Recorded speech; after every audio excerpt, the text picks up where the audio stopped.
DJ নৈতিক গল্প। ধনী ও দরিদ্রের মধ্যে বন্ধুত্ব যদি তোমাকে এই আয়না থেকে বের করতে হয়, তবে আমি তোমাকে জীবন দিই তা করতে প্রস্তুত। মোহন। কারণ আমি আমার জীবনে কেবল একজন বন্ধুর সাথে বন্ধুত্ব করেছি এবং সে হলো তুমি। বিদায় বন্ধু। না চান্দু। এটি রেশমপুরে থাকা দুটি সবচেয়ে ভালো বন্ধুর গল্প। চান্দু এবং মোহন, যারা একই স্কুলে পড়তে এবং পুরো দিন একসাথে সময় কাটায়। চান্দু খুব সত্যবাদী এবং ভাল মনের। আরেকদিকে মোহন কিছুটা লোভী এবং স্বার্থপর স্বভাব রাখে। একদিন স্কুল থেকে ফিরে এসে তারা দুজন একজন কুলফি বিক্রেতার দিকে তাকাল।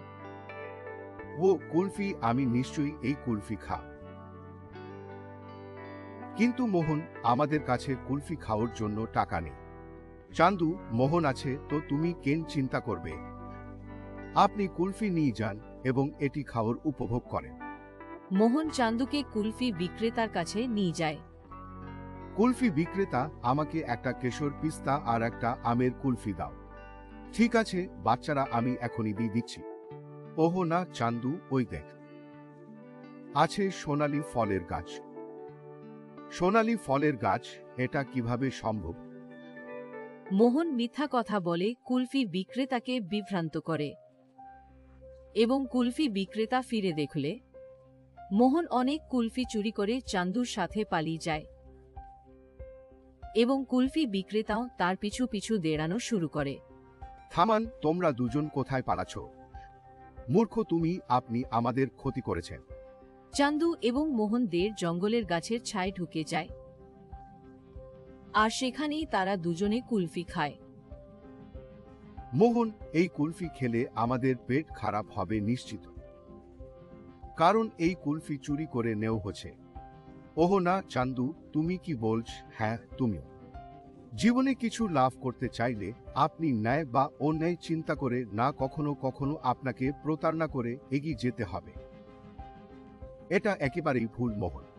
সততা এবং কঠোর পরিশ্রম দিয়ে কাজ করলে অবশ্যই এর ফল পাওয়া যায়।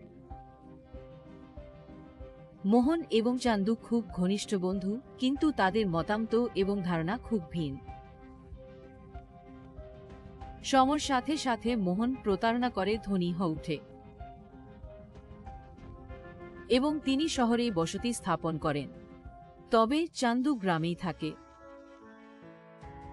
কেটে গেল 20 বছর। এখন মোহন শহরে একজন ব্যবসায়ী হয়ে উঠেছে এবং তিনি তার স্ত্রী নিশা, বাবা মা সুজাতা ও বিনোদ এবং ছোট ছেলে তপুর সাথে শহরে বাস করছেন। অন্যদিকে গ্রামে বসবাসকারী চান্দুর বাবা মা কয়েক বছর আগে তাকে ছেড়ে চলে গেছে। এখন তিনি মিলে একা কাজ করে জীবন যাপন করছেন। মোহন এবং চান্দু দুটি ঘনিষ্ঠ বন্ধুর মধ্যে আর কোনো যোগাযোগ নেই। চান্দুর বাবা মা অসুস্থ হলে তিনি তাদের চিকিৎসার জন্য লেনদেনকারী কাছ থেকে টাকা নেয় এবং তার পরিশোধ করার সময় তার কাছে থাকা সব টাকা শেষ হয়ে গেছে।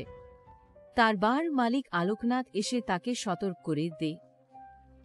চান্দু, তুমি যদি পরবর্তী 10 দিনের ভাড়া না দিও, তবে তোমাদের সম্পদ বহির্গমন করে দিব। ঠিক আছে স্যার। চান্দু এবার খুব ভয় পেল। হে ঈশ্বর, আমি এখন কি করব? ভাড়ার জন্য সমস্ত টাকা কোথা থেকে নিব? যে কোনো মূল্যে ভাড়া পরিশোধ করতে হবে, নইলে এই প্রচন্ড বর্ষাতে আমি বেসরকারি এখানে ওপরে ঘুরে বেরব। আমি এক কাজ করো, আমি কাল বারোলার কাছে যাব এবং কিছু টাকা ধার করে আনব। আমি তাকে বলব আমার বেতন থেকে করে নেও হলেই হবে। চান্দু পরের দিন তার মিলের মালিকের কাছে লোনের জন্য যায়। হঠাৎ মিলটিতে আগুন ধরে যায় এবং চান্দুর চোখের সামনে মিলটি পুড়ে যায়।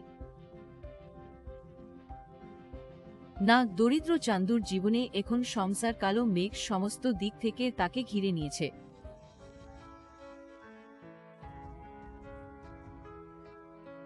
এখন পেট ভরবে কি করে? এখন আমার চাকরিও নেই। সেই দিনের সংবাদপত্রে চান্দু তার ঘনিষ্ঠ বন্ধু মোহনের নাম এবং ছবি দেখে 20 বছর পরও তাকে চিনতে পেরেছেন তিনি। ওহো, মোহন এখন বড় মানুষ হয়ে গেছে। এটা খুব ভালো দিক। আমি যদি মোহনের কাছে টাকা চাই, ও আমাকে সাহায্য করবে। তিনি অস্বীকার করবেন না, আমি এটা খুব ভালো জানি।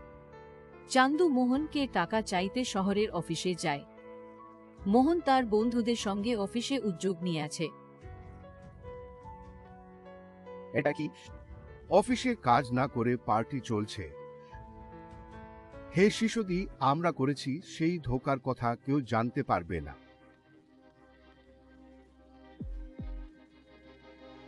মোহন, চিন্তা করো না, আপনি শুধু মদ পান করেন। সেই কারণে মোহন চান্দুকে তাকায় এবং সে তার দিকে যায়। মোহন, আমি চান্দু, তোমার শিশুকালের সবচেয়ে ভালো বন্ধু। তুমি কেমন আছো? আপনি অনেক বদলে গেছে। তোমাকে আজ দেখে আমার চোখে পানি চলে এসেছে। হাত করো। ওহো, আমি মনে করেছিলাম নকর বা গার্ড এসেছে। দুঃখিত বন্ধু, আপনাকে ভুলে গেছি। তুমি কাল আমার সাথে দেখা করো। আমি আমার বন্ধুদের সাথে আছি, আমি পার্টি করছি। কিন্তু মোহন, আমার কথা শোন। আরে মোহন, কি আমি তোমাকে ছাড় পার্টি উপভোগ করছি না। একজন গরিব বন্ধু এসেছে, আমি তাকে দেখতে এসেছি। চলো তাড়াতাড়ি এখান থেকে চলে যাও, কাল দেখা হবে। কিন্তু মোহন, আমার কথা শোন মোহন। মোহনের গার্ডদের চান্দুকে অফিস থেকে বাইরে ফেলে দেওয়া হয় এবং দরিদ্র চান্দু খালি হাতে গ্রামে ফিরে আসে। চান্দুর খুব মন খারাপ হল। আমি খুব দুঃখিত না যে আমি টাকা পেতে না পারলাম, কিন্তু আমার মনে হচ্ছিল আমার মোহন, আমার বালবন্ধু, আমার জীবন, সে আমাকে অপমান করে তার অফিস থেকে ফেলে দিচ্ছে। ধনী হওয়ার পর তিনি তার কাছের বন্ধুকে সম্পূর্ণ ভুলে গেছেন। চান্দু দুঃখ পেল। তিনি জঙ্গল দিয়ে নিজের বাড়ির দিকে হেঁটে যাচ্ছিলেন। তারপর সে ঝাড়গাছের মধ্যে একটি সুন্দর ও বড় আয়না দেখে। চান্দু সেই আয়নার দেখে মুগ্ধ হপড়। ওহ বাহ, এই আয়নাটা খুব সুন্দর। আমার ঘরে কোনো আয়না নেই। আমি কেন আমার বাড়ির জন্য এই আয়নাটি কিনব না? হ্যাঁ, সেটাই ঠিক হবে।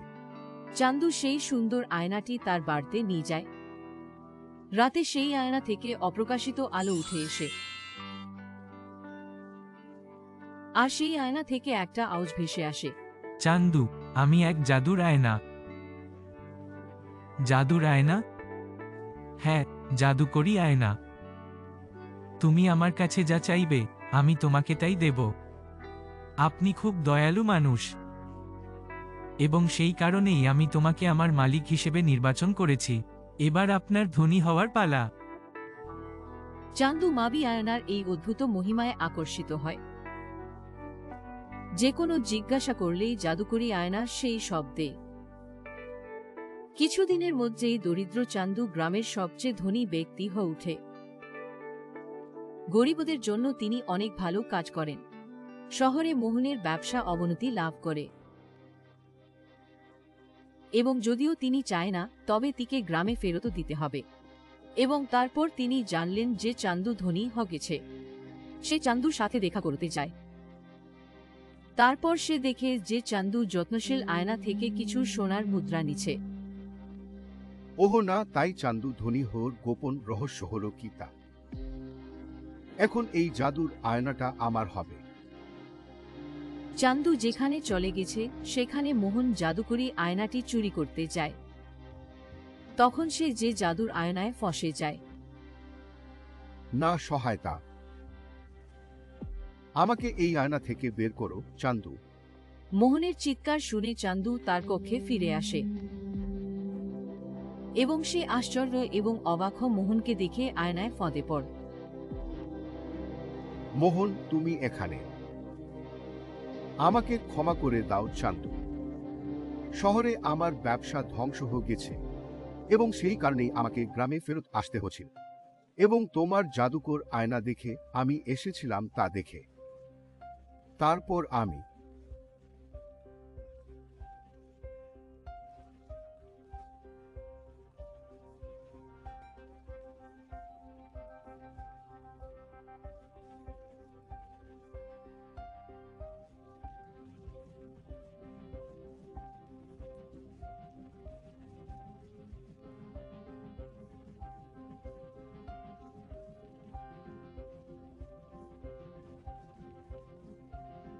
আমার স্ত্রী এবং ছেলে, তাদের কি হবে?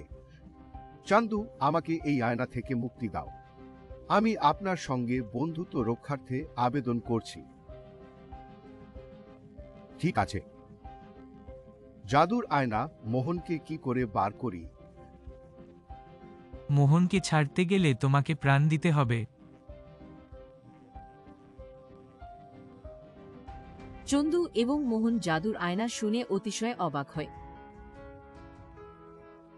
এবং এখন মোহন, যিনি নিজেকে আয়না থেকে বের করতে বলছিলেন, এখন চান্দুকে তার সিদ্ধান্ত পরিবর্তন করার জন্য অনুরোধ করে। না চান্দু, তুমি এটা করবে না।